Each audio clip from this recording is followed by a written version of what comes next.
had such a fascinating career. You did movies, you did TV, but so many people know you for radio. I- How did that transition happen to morning radio? Because I know you started at Hot 97 in New York, and then eventually you segued across the street to Power 105. What? Went from Hot 97 to LA for 2 years, and then back into New York to Power 105.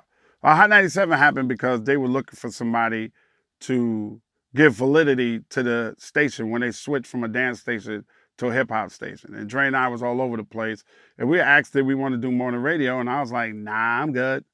And then I was like, no. And my manager at the time had been in contact with the program director over there, Steve Smith. And he took my manager, Charlie Stett, was brilliant. He took a piece of paper and he slid it to me, and I said, what's this? And he's like, this is what Howard Stern makes every year. He said, we ain't got a lot longer here on MTV, man. You're going to need to do something after MTV. And Dre already liked radio. So I was like, all right, let's give this, Hot 97 morning show a shot. If I work hard, I can possibly put a dent in this kind of money that Howard Stern is getting. I want to get that kind of money at MTV. So for a while, we had Your MTV Raps and the morning show on Hot 97 bubbling at the same time. Charlie negotiated a great contract with us at Hot 97, and we just started doing morning radio. And I fell in love with it. I fell in love with the immediacy. Because when you're on TV, you could do something and somebody tell you that you did something funny, and we had 3 weeks before that you taped it or something. You don't even remember like what they're talking about unless you see it in the edit. With radio, it was the immediacy of coming outside after work and somebody going, yo, y'all were funny as hell this morning. Being a part of somebody's everyday life through radio is different than being a part of somebody's everyday life through TV. Because TV goes in, they edit and all of that. Radio is just us doing what we do and getting that immediate reaction from it. So you go out to LA after Hot 97. You do 2 years out there. I left Hot 97 because they wouldn't guarantee my next contract. Is that why you left? That's the only reason why I left. They had already gotten rid of Dre. Lisa G was about to leave. I had been there for a while without Dre, and my contract was coming up, and I wanted another guaranteed contract. They wouldn't guarantee it, and then Jimmy DeCastro and them came from LA with a group called FMAM, and they offered me a guaranteed contract. So I took the contract. I was getting into acting and stuff like that at the time. I was bitten by the acting bug after we did Who's the Man. So I was like, hey, LA would be just a great place that I can audition, that I can work, and do this whole, radio thing. So I opted to leave Hot 97 and go to LA. So what brought you back home? What brought you back to New York? Steve, again, the same guy, Steve Smith. When we was in LA, I think I was on radio in LA for a year, and then AM/FM sold to Radio 1, and Radio 1 brought in Steve Harvey. Okay. And we were let go, but I was still under contract. So they had another whole last year to pay me $800,000. So I was fine with it. As long as I get my check every 2 weeks, I'm good. Hold on, go backwards for a second. How much money was you making in LA? $800,000 a year. Wow. Guaranteed for 2 years. So that's $1.6 million for 2 years.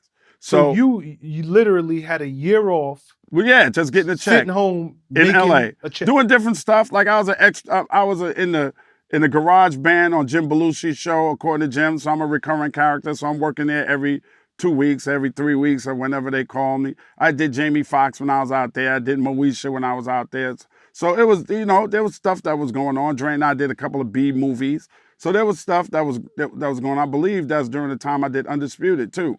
So with Ving Rhames and Wesley Snipes. So I was out there moving, man, working, doing my thing, still getting my check.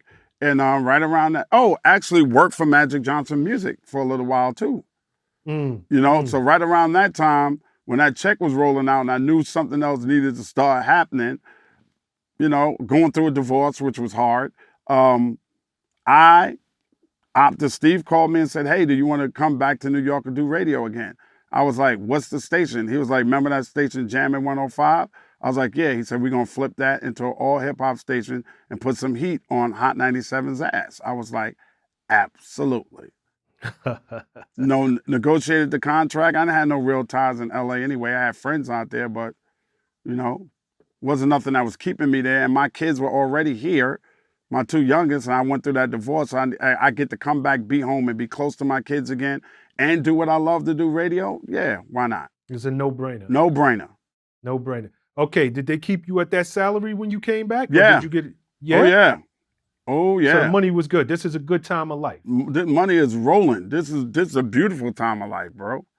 Absolutely. You know, Steve knew what it was because Steve put me on Hot 97 in the first place. So he knew what it was.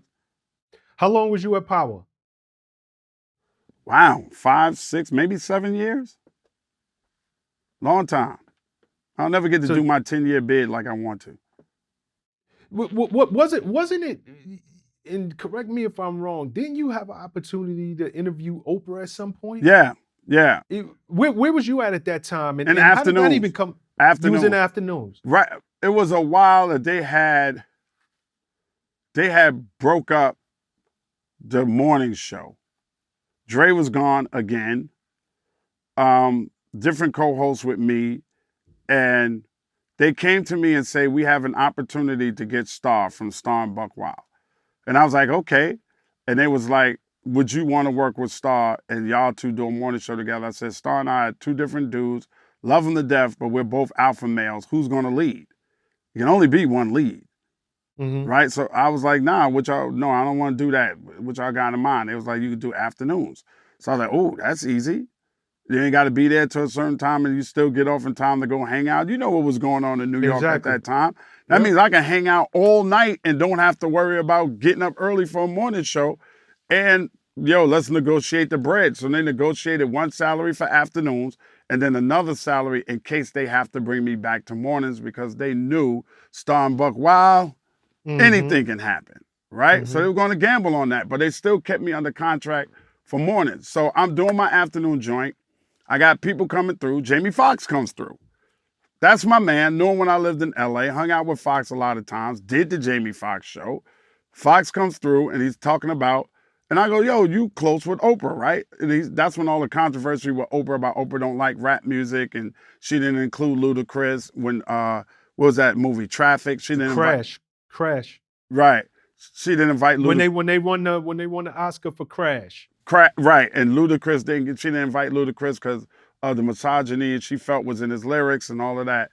So I said, yo, man, you know Oprah, when you see Oprah and them, tell them to fall through. Like, she ain't gotta make no appointment. This is Oprah. Just tell her, well, I'm here, bro. Tell her roll up. And she did. And that's how it happened. Jamie told Gail. Gail and Oprah were in town promoting her Legends Ball that she did. And Gail said, she said to Oprah, hey, Ed Lover, Jamie Foxx said Ed Lover got his show on the radio, and I love Ed anyway, so we should just roll up and do Ed's show. And Oprah was like, all right, let's do it. And they just rolled up. I had no idea she was coming. There was no talk between people about booking her, none. She just rolled up, bro. Just how it was. She rolled in. It was her and Gail,